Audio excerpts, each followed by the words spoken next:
primera vez en lo que va corrido de mi generación, por primera vez en muchísimo tiempo,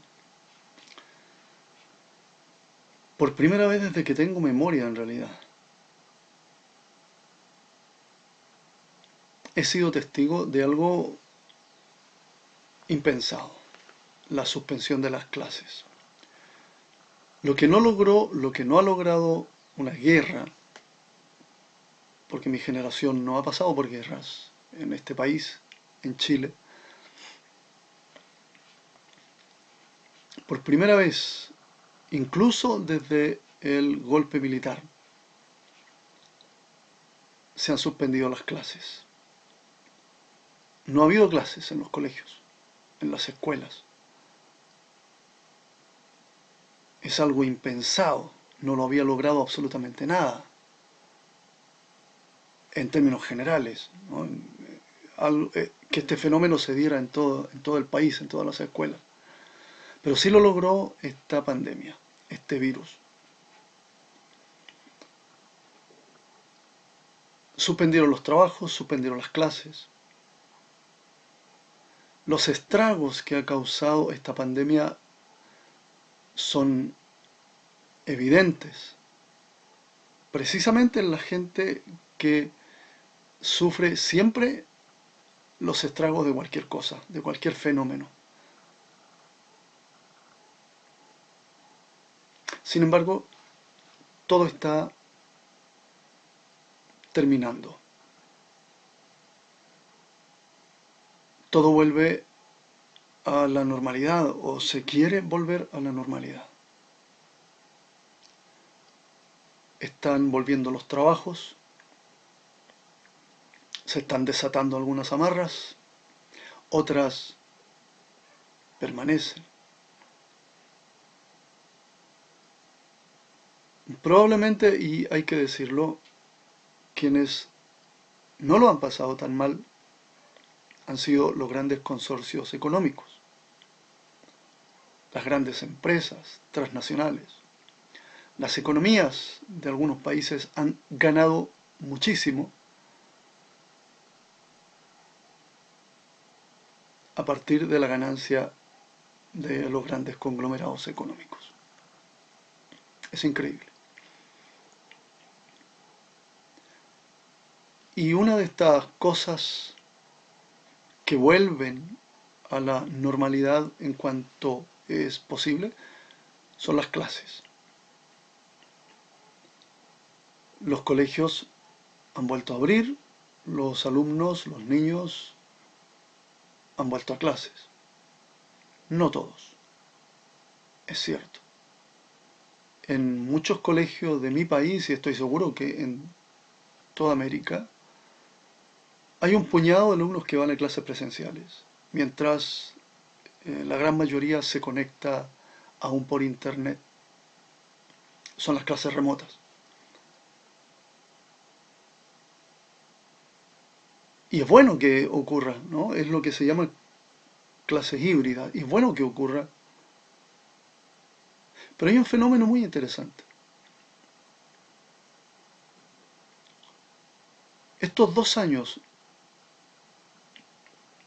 de transformaciones que todavía desconocemos, estos 2 años cuyos frutos desconocemos, no sabemos qué es lo que va a ocurrir a futuro con estos 2 años de paralización obligada del mundo entero.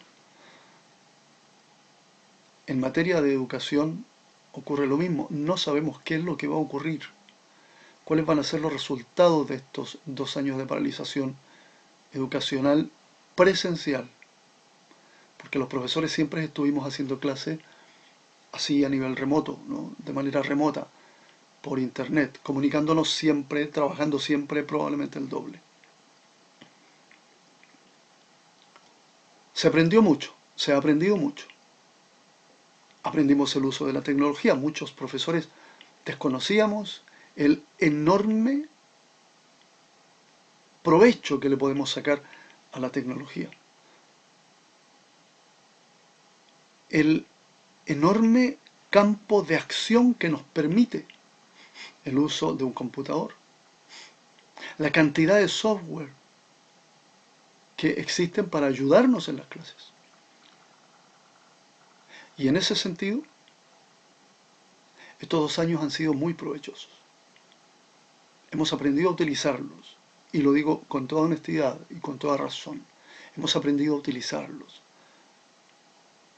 Hemos aprendido a enriquecer nuestras clases.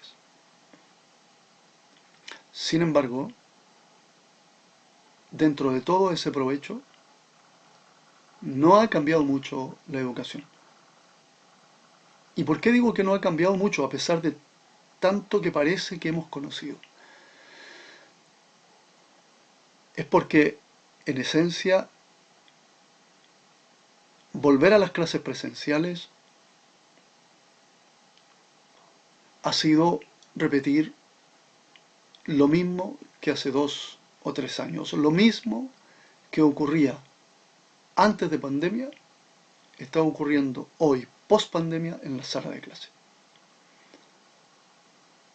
El protagonista de todo.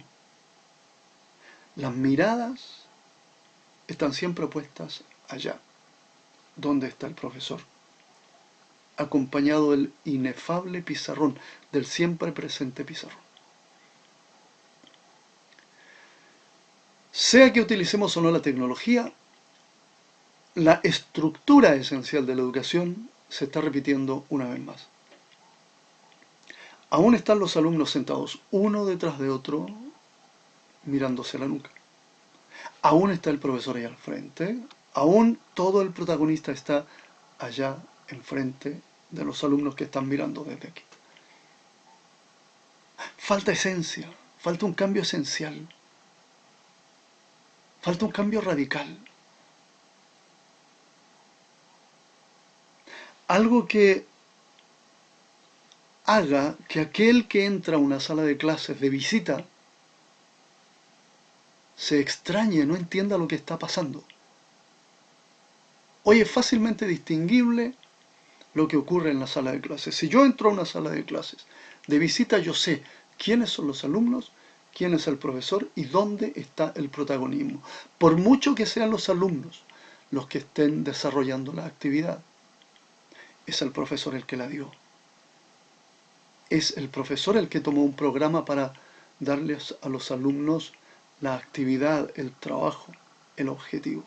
Es el profesor el que define el objetivo, es el profesor el que define la actividad, es el programa, es el ministerio, es el nivel central el que define todo. En esencia hay un protagonista y un hacedor. Algunos dirán que eso tiene que ser así, ¿no? Porque los alumnos no saben, no tienen ni idea para dónde van. Bien, bien. Ahí podríamos entrar a discutir. El asunto es que hoy día la esencia educacional post pandemia es absolutamente la misma que pre-pandemia. Es necesario un cambio radical. Es necesario crear de nuevo, hacer de nuevo. Es necesario buscar una nueva manera de hacer escuela, de hacer clases.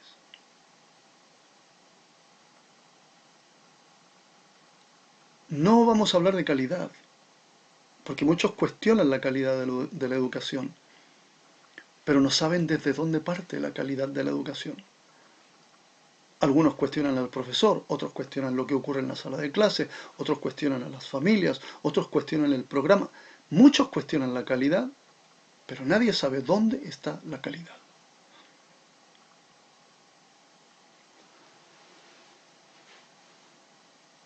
Tal vez no sepamos muy bien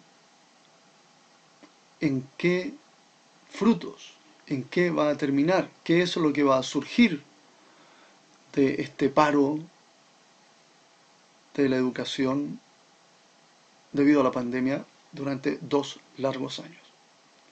No sabemos qué va a ocurrir. Los verdaderos resultados los veremos probablemente en 2 o 3 años más, tal vez más. Lo mismo ocurre con la pandemia. Los verdaderos resultados de esta pandemia, los verdaderos efectos de esta pandemia en el organismo humano, los veremos en 2, 3 o quizás más años. Sobre todo, veremos los verdaderos efectos de la manera en que se decidió acabar con esta pandemia. Los verdaderos efectos de una inoculación que no sabemos en qué va a terminar. Lo mismo ocurre con la educación. No sabemos qué va a ocurrir.